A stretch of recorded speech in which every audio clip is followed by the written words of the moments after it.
Representative Olaleye is recognized to speak to the bill. Thank you, Mr. Speaker, and good afternoon, colleagues. I rise today in opposition to SB 233 and ask this body two questions.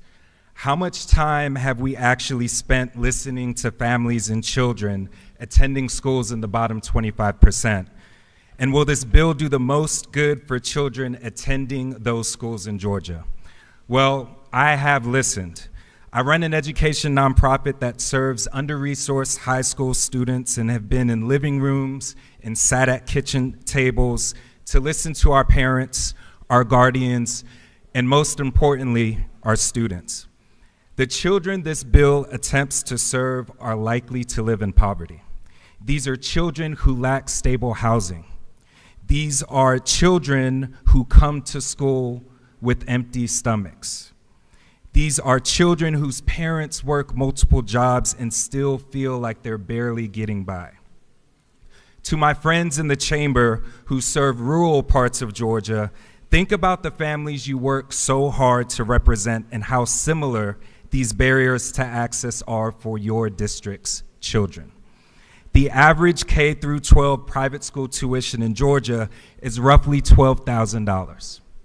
$12,000, almost twice as much as the voucher in this bill provides. For poor families, disposable income is rare, not to mention the short supply of quality private schools in rural areas of our state. So who really stands to benefit from this voucher program? The winners are the privileged few families who have the means to make up the tuition difference. The losers? Hundreds of thousands of families who will be presented with a choice that is virtually out of reach.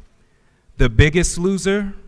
Georgia schools that now have the impossible task of serving a concentrated pool of our most vulnerable children, creating even more impossible conditions for improvement and success. SB 233 will severely harm these public schools by diverting public funds to private schools, making it harder to recruit and retain teachers, pay for much needed social workers and guidance counselors, support mental health services, offer free and reduced lunch, and provide quality after-school program, among other difficulties.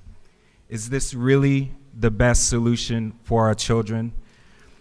This past December, there was a tragic shooting at Atlantic Station that took the lives and futures of two children, a 12 and a 15-year-old. A few weeks later, I visited with the student in my program who was shot in the leg that night. Her mother, Harriet, was by her side while we shared breakfast and discussed ways to ensure that these tragedies stop occurring. I asked my student, why are these things happening? And what can I do to help? She said, we need more. More after-school programs. More teachers who are supported and stay. More counselors who listen and help. She said she looks around and feels like it doesn't matter. Her school, her future, and sometimes even her life. Back in 2019, a similar voucher bill was proposed and it would have required $48 million from taxpayers in year one, rising to a maximum of over $500 million in 10 years.